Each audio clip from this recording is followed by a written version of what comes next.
Good morning and welcome back to the One Celtic Fans View this morning. What a game last night. It was the same team that played against Bayern Munich, but let's face it, they didn't reach the heights that they did against Bayern Munich, and they still won 5-1 in the SPFL. Some people say it wasn't a great start for Celtic. Well, if that wasn't a great start, you've got to give some credit to Aberdeen. Let's listen to Brendan Rodgers first of all to see what he says about the game last night before we talk about what he went on to tell the media about Daizen Maeda. And we had moments in the game where we were very, very good. First half I wasn't overly pleased with their pressing and intensity in the game, and the pitch is playing difficult for us at the minute, so... Yeah, you've got to say the pitch wasn't looking too great last night. Didn't help the speed of our pass, and I thought that could have been better. But we scored 3 outstanding goals, so yeah, well, we needed to be better second half, and I thought we were much better in the second half, and scored 2 very, very good goals. So like I say, result was outstanding, and I've also got to remember these guys have been playing non-stop. Yeah. For about 3.5 months now.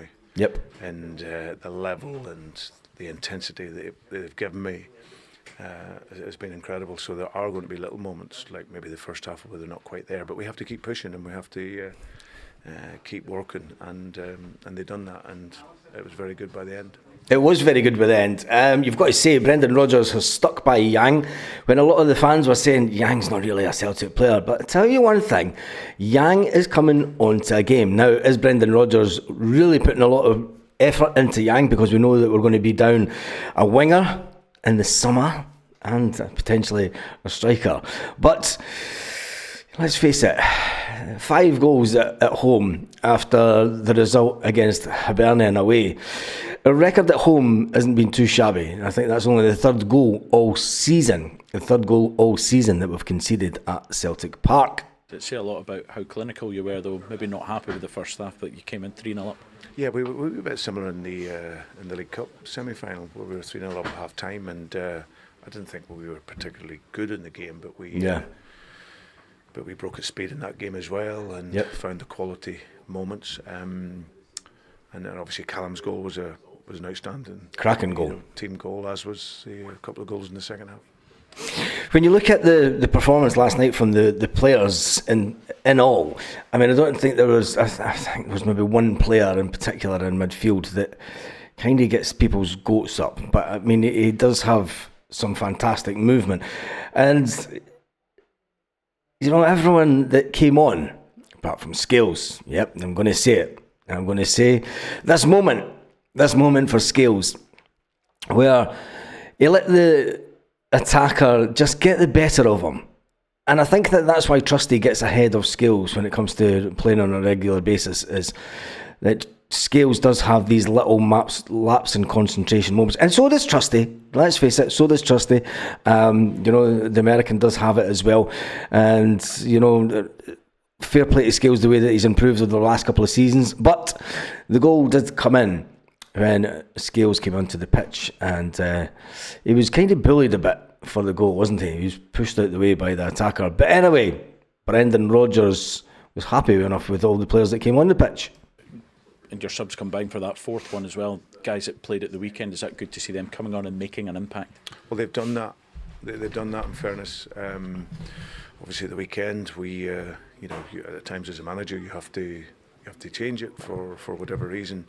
But the guys coming in have impacted the game right the way through the season. So, like Luke and Yang and Adam coming in were obviously very good, and great for young Jude Bonner to get his first appearance. He's working very, very hard with the second team. He's got good profile.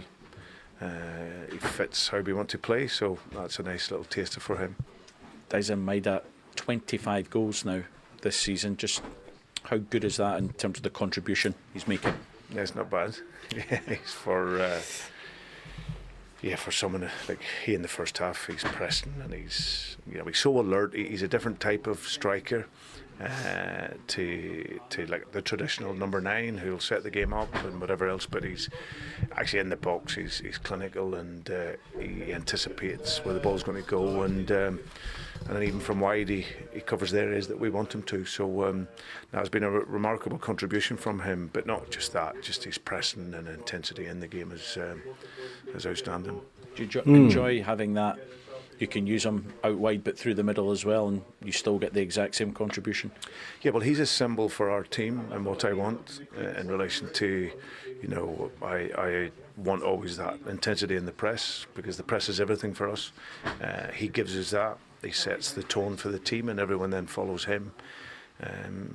Central, he can do that, and obviously he can do it from the wide area as well. So, but he's a real wonderful symbol of how we play and how we work, and delighted for him. How do we replace, and I'm going to say it, how do we replace Daizen Maeda? He's a player that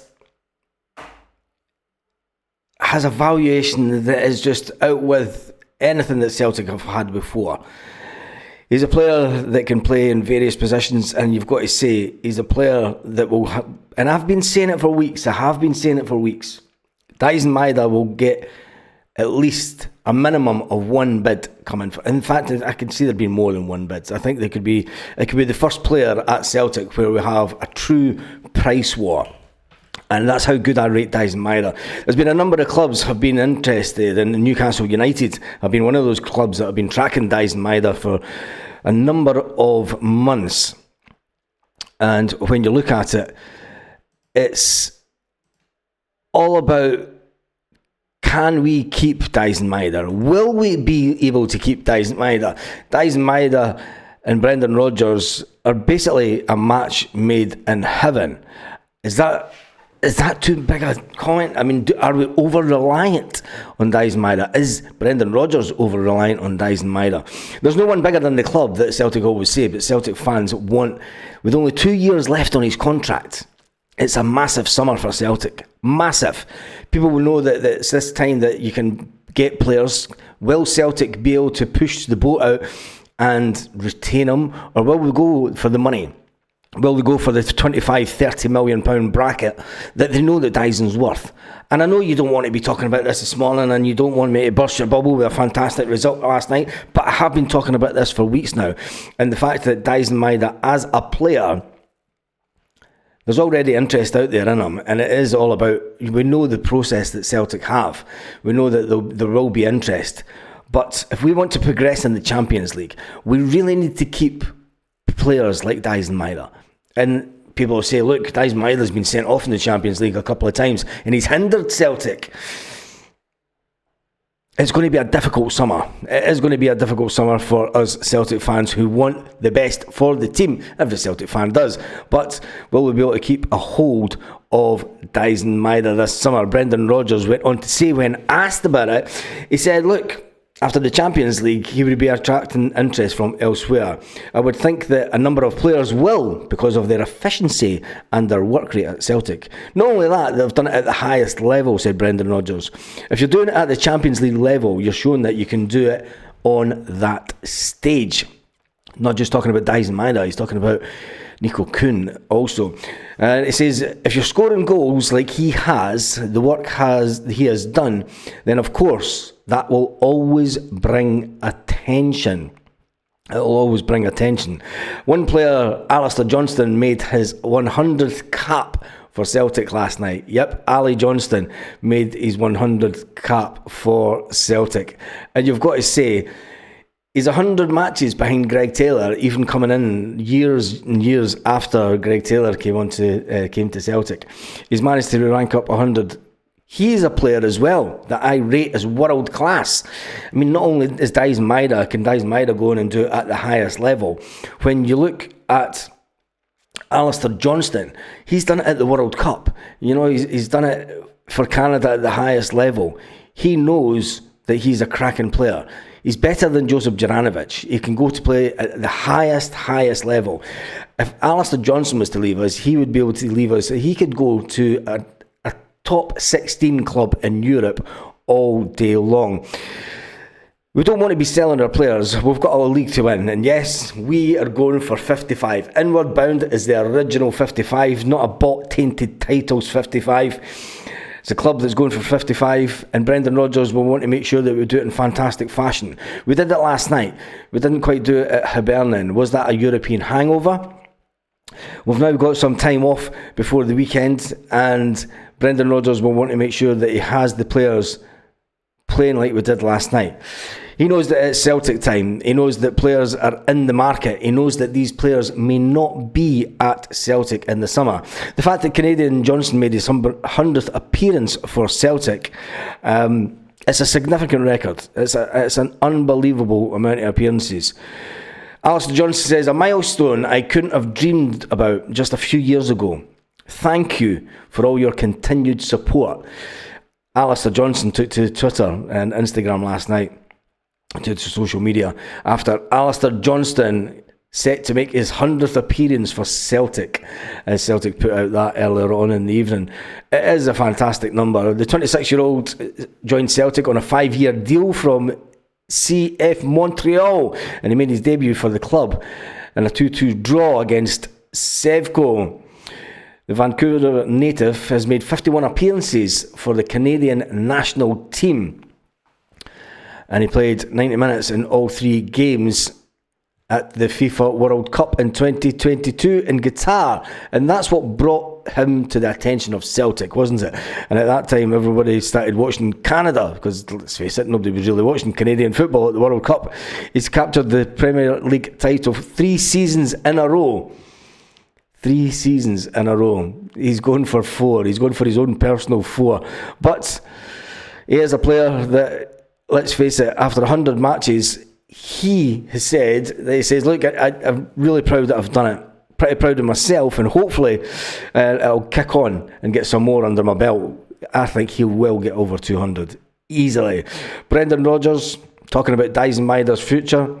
It's not what you want to hear this morning, but what will be. After his impressive brace against Aberdeen last night, the 25-year-old, 25 goals, sorry, he's 26, isn't he? 27 or something. 25 goals this season. We all know what happens when players score 25 goals from Celtic. If you look at Matt O'Reilly, he scores a fantastic number of goals for Celtic, and then he's sold that summer. It's not something we want to hear, and one of the most pressing things will be, will Brendan Rodgers sign a new contract? Will he sign a new contract? That's the biggest question that's going into the summer. It is. When you look at the structure of Celtic and the way that we play and bringing players through, it was fantastic to see young Jude Bonner get some game time last night, and Brendan Rodgers talking about him and talking about that he's doing well in the B team and that he could step up. Could he step up this summer? And I'm going to say it. Could he replace Rio Hatate in the midfield this summer? Is he good enough to come into the first team and warrant his play in the B team to come into the first team? If Celtic way is to bring players through, we need to bring players through like Jude Bonner. He's a fantastic prospect, and let's face it, the more youth that we can bring through, the more money the club will end up making, because they'll end up selling them on. Anyway, make sure you join me for the live at 8 p.m. Celtic Park time tonight. Inward Bound is the 55. Brendan Rodgers, he's got his work cut out this summer. Not only is he going to be having to make Celtic better when it comes to the Champions League, he's also going to have to worry about teams coming in for some of our best players. And on that note, have an absolutely fantastic day, Celtic fans, wherever you are, all around the world.